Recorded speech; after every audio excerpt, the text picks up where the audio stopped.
इस हफ्ते देश और दुनिया में कई बड़ी खबरें हुई, लेकिन सबसे पहले बात करेंगे बिहार के इमारत शरिया के इलेक्शन की। इमारत शरिया की तारीख तकरीबन 100 साल पुरानी है। इस संस्थान का बिहार, झारखंड और उड़ीसा के मुसलमानों में खासा असर है। हम आपको बताएंगे कि इस संस्थान के मुखिया की मौत के बाद अब तक नए मुखिया ना चुने जाने पर क्या है पेच। आदाब, मैं हूं आतिर खान।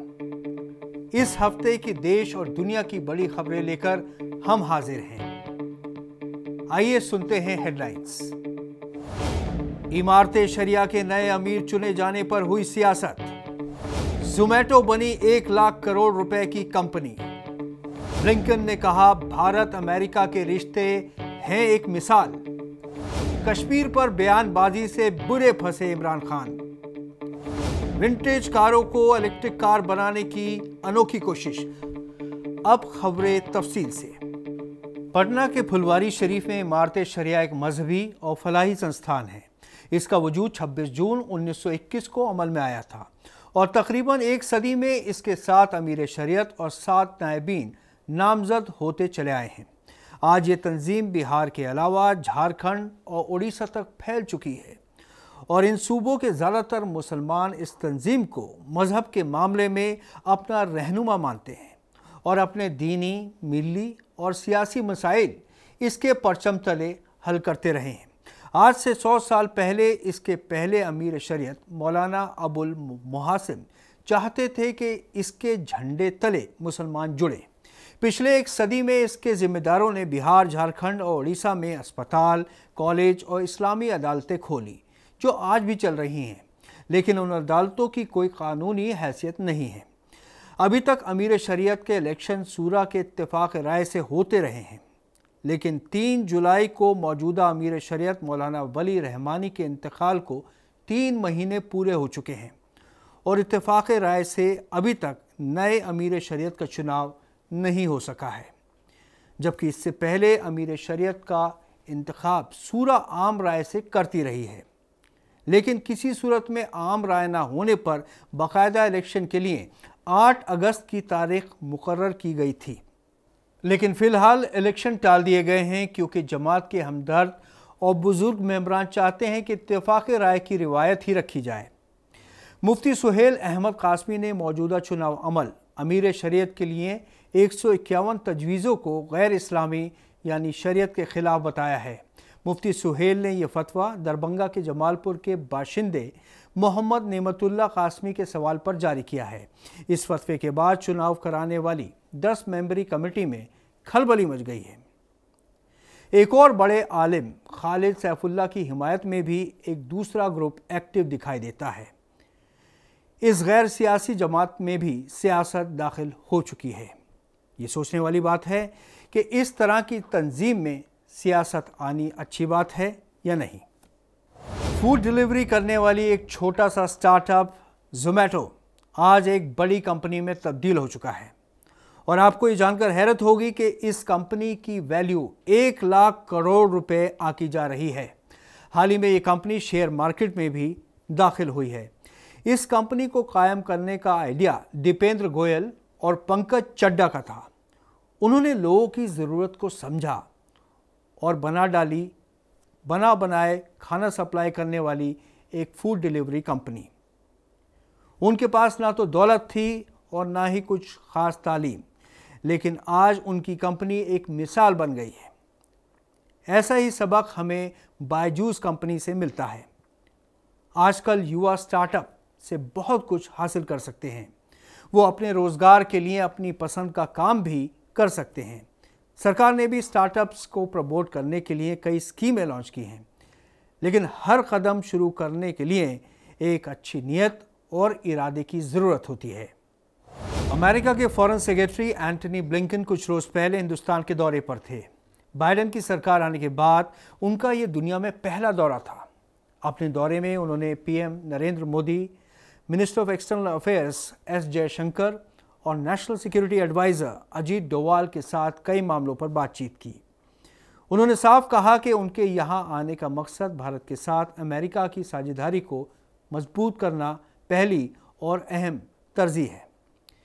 इस दौरान उनकी एनएसए अजीत डोवाल से एक बड़ी महत्वपूर्ण बैठक हुई, जहां अफगानिस्तान और चीन में बदलते हालातों पर भी चर्चा की गई।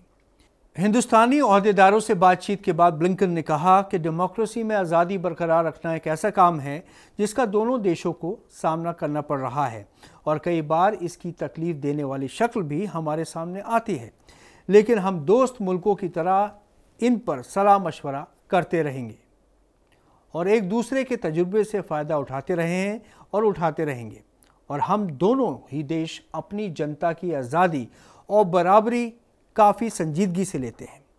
सरकार ने कोरोना महामारी में अमेरिका की मदद के लिए शुक्रिया अदा किया। ब्लिंकन का ये दौरा कई नज़रिए से अहम माना जा रहा है। इमरान खान अपने ही देश के लोगों को गुमराह करने के लिए बदनाम हो गए हैं। पाकिस्तान द्वारा कब्जाए गए कश्मीर यानी पीओके में अभी हाल ही में इलेक्शन हुए थे। इलेक्शन से पहले इमरान खान ने कश्मीरियों को भटकाने वाला एक बयान दिया कि उनकी सरकार कश्मीर के लोगों को एक और मौका देगी और रायशुमारी करवाएगी कि पीओके में लोग पाकिस्तान के साथ रहना चाहते हैं या एक आज़ाद देश चाहते हैं। उनके इस बयान पर पाकिस्तान मुस्लिम लीग यानी PMLN के लीडर शाहबाज शरीफ ने कहा कि इमरान खान यूएनओ की रायशुमारी की तजवीज़ की जगह एक और रायशुमारी करवाकर कश्मीरी मुद्दे पर पाकिस्तान की तारीखी और दस्तूरी हैसियत से हट रहे हैं। और दूसरी तरफ इमरान खान के इस बयान का मतलब ऑपोजिशन लीडरों ने यह निकाला कि इमरान खान सरकार जल्द ही पीओके को एक रियासत करार देने वाली है। इस तरह कश्मीर पर इमरान खान का बयान उल्टा पड़ गया और उन्होंने यूएनओ की तजवीज़ पर पाकिस्तान के स्टैंड को तब्दील कर दिया। दरअसल इलेक्शन के मौके पर इमरान खान के बयान से दो बातें साफ तौर पर निकलकर सामने आई हैं। एक तो उन्होंने दोबारा रायशुमारी का बयान देकर कश्मीरी अवाम को गुमराह किया है। दूसरे, इंटरनेशनल प्लेटफॉर्म्स पर कश्मीरियों को उनका हक दिलाने की बात करते हैं, लेकिन वो खुद ही यूएनओ की तजवीज़ से इनकार कर रहे हैं। हिंदुस्तान तो हमेशा कहता रहा है कि कश्मीर उसका अटूट हिस्सा है और रहेगा, मगर पाकिस्तान यूएनओ की तजवीज़ को कबूल करने के बावजूद अब क्यों अपने स्टैंड से पीछे हट रहा है? इससे इमरान खान की नासमझी सामने आ रही है। जम्मू की चिनाब घाटी के भद्रवाह के रहने वाले इंजीनियर जव्वाद खान इन दिनों विंटेज कारों को रिस्टोर करने को लेकर सुर्खियों में हैं। जव्वाद खान चाहते हैं कि जो कारें विंटेज होने के कारण नहीं चल पाती हैं, ऐसी पुरानी कारें इलेक्ट्रिक इंजन लगाने के बाद सड़कों पर चल पाएं, क्योंकि तब इनसे पॉल्यूशन नहीं होगा। ऐसा करने से नई पीढ़ियां जान पाएंगी कि कारों की दुनिया ने कितना लंबा सफ़र तय कर लिया है। जवाद खान पुरानी कारों यानी विंटेज कारों के शौकीन हैं, मगर अब उन्होंने विंटेज कार को नया लुक देने की पहल शुरू की है। 23 वर्षीय जवाद खान अपने स्टार्टअप टैडपोल प्रोजेक्ट्स पर काम कर रहे हैं। वो 1946 की फॉक्सवैगन से 1936 की ऑस्टिन 10 तक इलेक्ट्रॉनिक वाहनों में रिस्टोर कर रहे हैं। फॉक्सवैगन 1937 में बाज़ार में आई। उस समय ये कार कोयले से चलती थी। फिर 1975 में इसमें एक डीजल इंजन जोड़ा गया और अब इंजीनियर जवाद खान इन पुरानी कारों को एक इलेक्ट्रिक इंजन से जोड़ने का काम कर रहे हैं। इलेक्ट्रॉनिक वाहनों का भारतीय बाजार अब खुला है। इंजीनियर जवाद खान ने पिछले साल सितंबर 2020 में IIT दिल्ली के centre of excellence for research on clean air में अपना प्रेजेंटेशन दिया और बताया कि पुरानी कारों को इलेक्ट्रॉनिक कारों में कैसे बदला जा सकता है। वो कहते हैं कि हम सड़कों पर नई कारों को उतारे बिना ही देश में EV इकोसिस्टम का विस्तार करना चाहते हैं। जवाद एक मध्य वर्ग से ताल्लुक़ रखते हैं। उनके पिता किराने की एक छोटी सी दुकान चलाते हैं, जबकि उनकी माँ एक सरकारी स्कूल में टीचर हैं। जवाद खान का कहना है कि वो BTech करने के बाद MTech करना चाहते थे और उन्होंने अपनी तैयारी भी पूरी कर ली थी। तभी उन्हें IIT दिल्ली से फ़ोन आया और वो दिल्ली आ गए। यहाँ उनकी मुलाकात IIT दिल्ली के पूर्व छात्र अरुण दुग्गल से हुई, जिन्होंने उनकी काफ़ी मदद की। आखिरकार नवंबर 2020 में जवाद खान को 6 महीने की मेहनत के बाद रिटायर्ड मेजर मंजीत राजन की बीटल कार को इलेक्ट्रॉनिक कार में तब्दील करने का मौका मिला।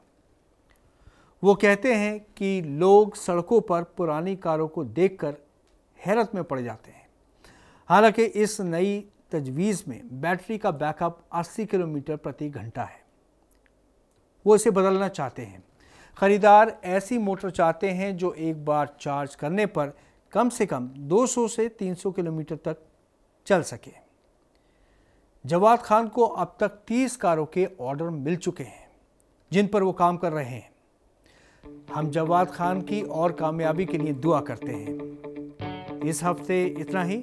अगले हफ्ते फिर हाजिर होंगे नई खबरों के साथ। आदाब।